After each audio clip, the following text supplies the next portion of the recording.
I'll pose this to all you guys. The question, like, to go to a country and not speak any, I think is a recipe for disaster. Yeah. Or at least you're gonna be like so overwhelmed and drowning that you're not gonna. I mean, it Yeah. depends how long you're staying for, but I So think this is you need something some kind of raft to be on. Yeah, this is something I want to talk about. This is something that I experienced when I was in China because I saw, so the school that I taught at, there were a lot of foreigners there. So I got to see all the different kinds of characters that come to a foreign country, Yeah. and and just like how they interact with the language. And yeah, if they came to China with no knowledge of Chinese, there was a 95% chance that they were all going to say, oh yeah, like I'd love to learn. And then some of them might try, some of them might not even start. And of the ones that do start, like almost all of them just give up within a few weeks, maybe a month. Uh-huh. And only the most purely dedicated will really, like, I know one guy, How many are uh, there of those though? not very many. Like I Uh-huh. only know one. Like one of my good friends actually.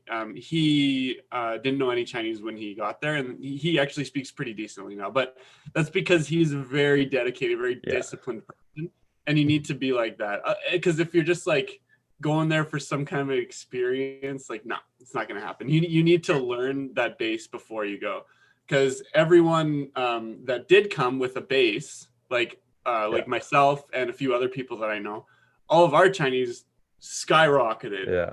because once Yeah. we got there, like we had that. Once you have that foundation, like it's just so easy to just take it and like blast it Get off, right? going. Get going. Okay, but guys, I still don't 100% agree here because I went to Latin America with zero Yeah, Spanish but you're a base. very disciplined, dedicated person. That's fair enough, fair enough. Yeah, that's what I But you have said, to be man. a very You might be a disciplined, minority. dedicated person to learn any language. Not everybody is like that though.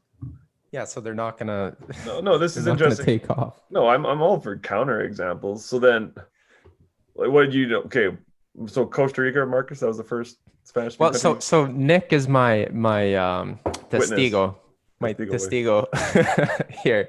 So Nick, when Testigo. you Testigo. met me first, my Spanish was una mierda, de verdad, una mierda. I was trying, and I remember just looking up to you guys because you and Man. Mac were like talking to Andres. Yeah, ¿Cómo se llama el chico?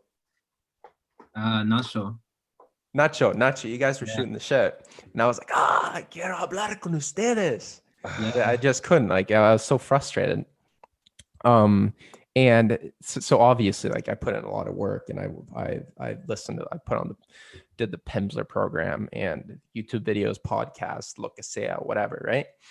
And and it just took off from there, right?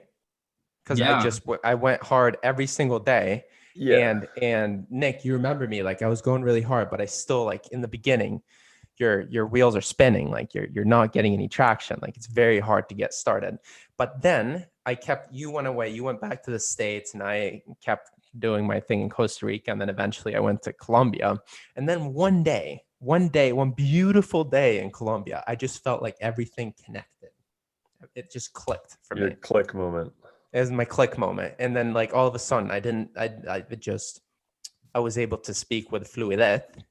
Like, I essentially attained a certain level of fluidity, which allowed Yeah. me to communicate somewhat freely, Right. right?